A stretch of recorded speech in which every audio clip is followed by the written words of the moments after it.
Get your body in position. In other words, your back straight, your hands in your lap.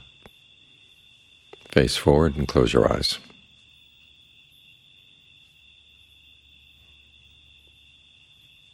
And get your mind in position. We've actually started that already with the chants. There's a reflection on aging, illness, and death, separation. And you realize that you could sit here thinking about things out in the world, but everything you would think about would be subject to aging, illness, and death, and separation.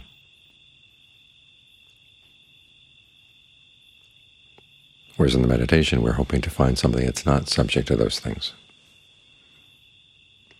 But that's going to depend on our actions. That's what that fifth reflection is for.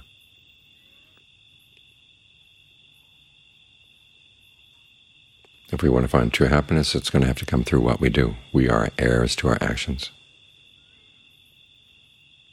And John Sawat used to like to comment that the Buddha talks about things being not self. But then when it gets to your intentions, your actions right now, he says, we're the owners of our actions.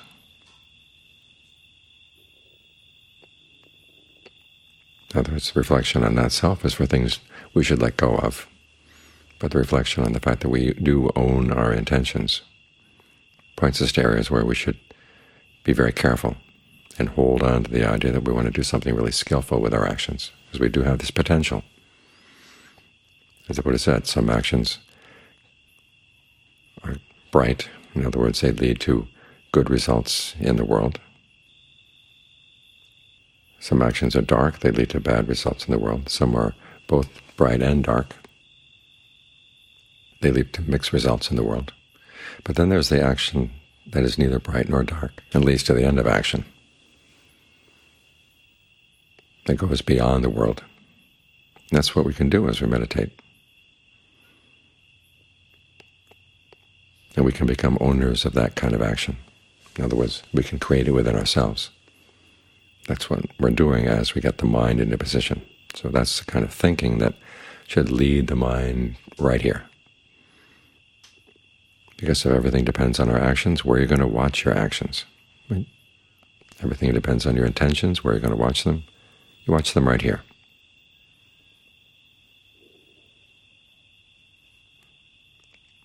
And when we start out, it's hard to focus directly on the mind, so we focus on something that's right next to the mind, and that's the breath.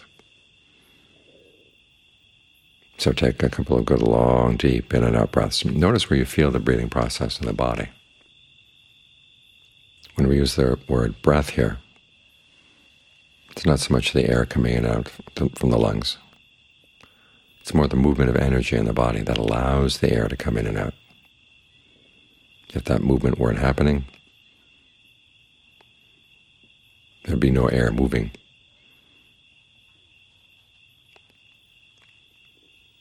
So ask yourself, where do you feel that movement? Some people feel it most prominently in the chest, others in the shoulders, others in the stomach. Wherever you feel the movement of energy, it lets you know that now the breath is coming in, now the breath is going out. Focus your attention there.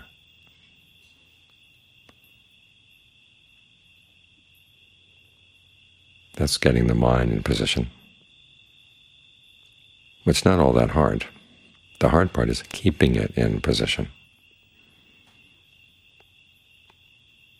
That involves two things. You want to be focused on the breath in and of itself.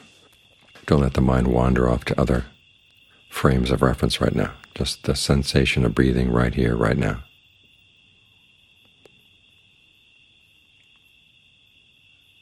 And as the Buddha said, you put aside greed and distress with reference to the world, which means any thoughts that have to do with the world right now. Just let them go. Now, there will be thoughts coming up in the mind that are not related to the breath. But you don't have to enter into them. You don't have to get involved with them. You're not responsible for them right now. But you do have to keep reminding yourself that that's not where you want to go. That's one of the reasons, again, why we have those reflections at the very beginning.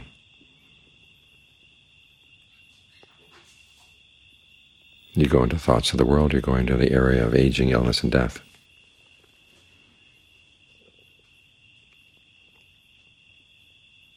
Whereas the present moment, if you pay attention here, can open you up to another possibility entirely. Now, to stay here requires three qualities. The first one is mindfulness, remembering to stay here. You've made up your mind already to stay here. Now just keep that in mind each time you breathe in, each time you breathe out. The second quality is alertness. Watch what you're doing. And particularly keep an eye on the mind. Even though the main focus is the breath, you want to make sure the mind isn't getting ready to slip off the breath. It will send little signals. And for the most part, we don't see those signals because we're used to following them without thought. But now we're going to put up some resistance. That resistance is the quality of ardency. You want to really do your best to stay here and really do your best not to go wandering off.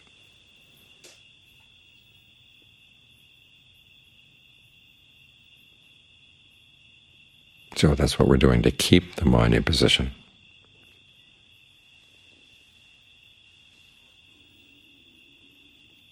And you want to use your discernment as well. First thing you want to discern is what kind of breathing feels good. If you're going to force the mind to stay with the breath, at the very least you can make the breath comfortable. Ask yourself, what kind of breathing does the body need right now? Deep, shallow, heavy, light. It's good to start with some long, deep in and out breaths, just to energize the body. Because in the course of the hour, things will begin to calm down. And if you start out very calm and with very gentle breathing, it's very easy to drift off.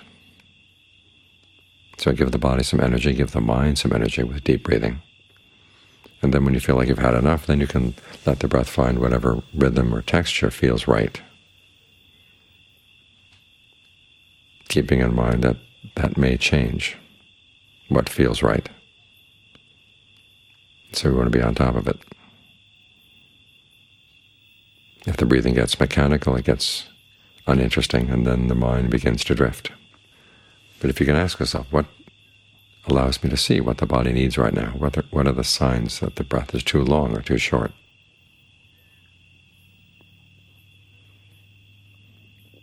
And to motivate yourself, remind yourself of the advantages of having healthy breathing in the body, allowing the breath energy to not only flow where it's obvious, but thinking of it flowing in other parts of the body too once it gets comfortable.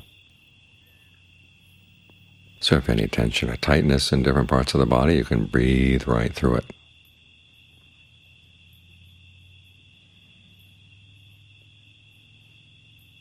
When there's that sense of ease, allow it to spread. And see if you can keep it all through the body as much as possible. The range of your awareness may have a tendency to shrink. So again, use your mindfulness. Remind yourself to stay right here. Full body, all the way in, full body, all the way out.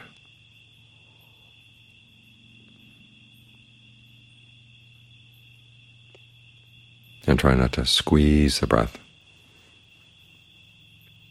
especially at the end of the in-breath or the end of the out.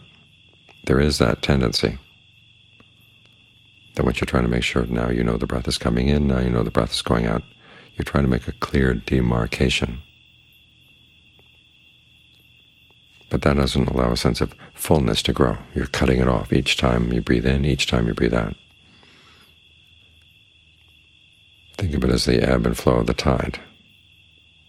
The tide comes in, and after a while you begin to realize, oh, it's beginning to go out. There was a point there where it's stable. There's no clear demarcation.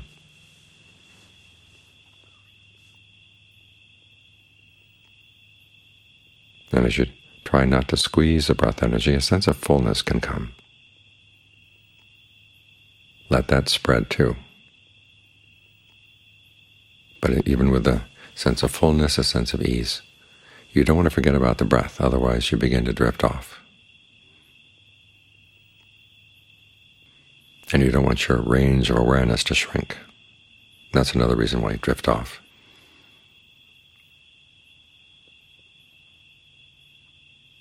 Because the mind does have that tendency as the breath gets comfortable. All it can think of, oh, now is a nice time to sort of drift off and go to sleep.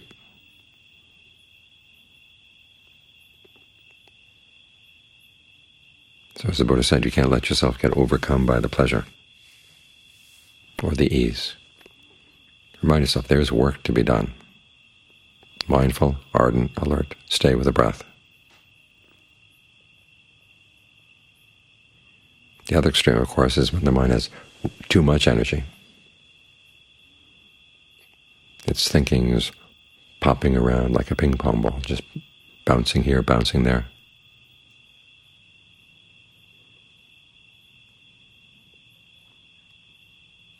In a case like that, remind yourself you don't have to follow the thinking. There are thoughts that come up in the mind simply from the power of past karma. But you have the choice in the present moment whether to go with them or not. This is where the principle of karma applies to the meditation. As the Buddha said, the present moment is shaped partly by your past actions, but more deeply by your present decisions, which means that you do have some freedom here right now. If you didn't have any freedom, there'd be no point in meditating. We do have some freedom of choice, and the meditation actually helps you to maximize that and get the best use out of it. So if a thought comes up in the mind, remind yourself, I don't have to get interested in that, I don't have to be involved in that. In the same way that you're hearing the sound of the crickets right now, but you don't have to get involved in the sound of the crickets. They're there. You're not trying to blot them out. But they're not the object of your attention. The object of your attention is the breath. The same with your thoughts. Think of them as crazy people coming to talk to you. Crazy people are all excited about the world, thinking about the past, thinking about the future, thinking that if you think about those kinds of things, it'll be good use of your time.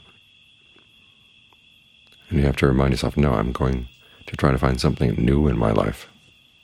The kind of insight, the kind of understanding that comes from staying in the present moment. As those thoughts are like movies.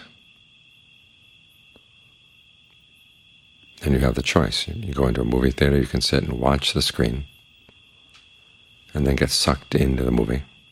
Or you can go sit off to the side of the theater and look across. What you see is a band of light coming from the projector and people sitting in the theater laughing and crying. Over what?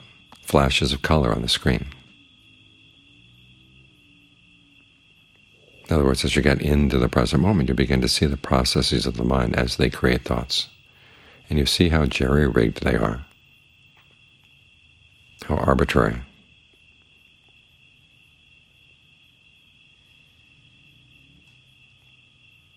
And you can gain a sense of dispassion. If you go into the thoughts, they become very real, very important. If you look at the process, it's hard to take them quite so seriously.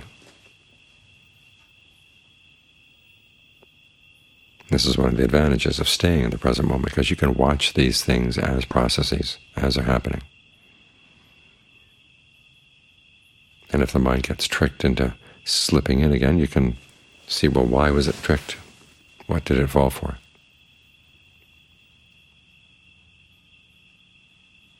This allows you to gain some more control over how you engage with your mind. The actions you choose to do, the actions you choose not to do, can become a lot clearer, and you can understand why certain things are skillful and why certain things are not.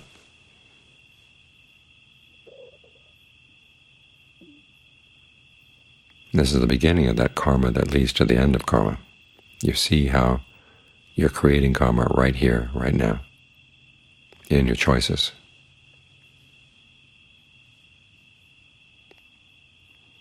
Because you see the processes in action.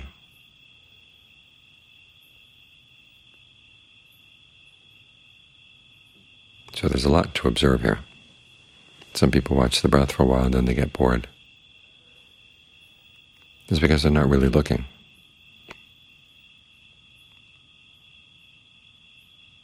They don't realize the different potentials of the breath. And they also don't realize what it's possible to observe about the mind as you stay with the breath. This quality of alertness becomes very important as the meditation develops, as you see what you're doing, what the results are. You begin to see why you're doing these things. And you see more and more clearly when the results are good, when the results are not. And then you can take that knowledge and apply it again.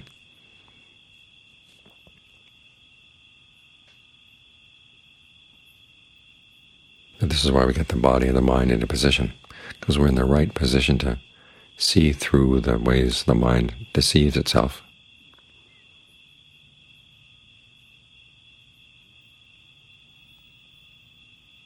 It tries to lure you into its movies. And you see how you can pull yourself out. And when you're no longer so attracted to your own movies, you begin to wonder about other people's movies and why you play along with theirs.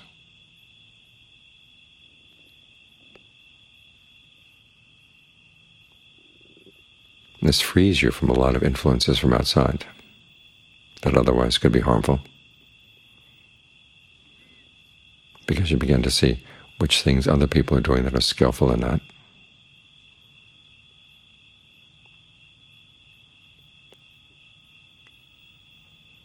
And this way you protect yourself both inside and out.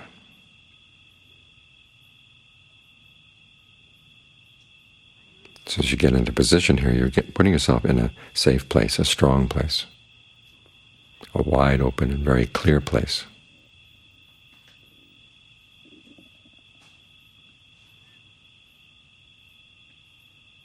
For using the powers of your action to find a happiness that you can really depend on, something that won't let you down.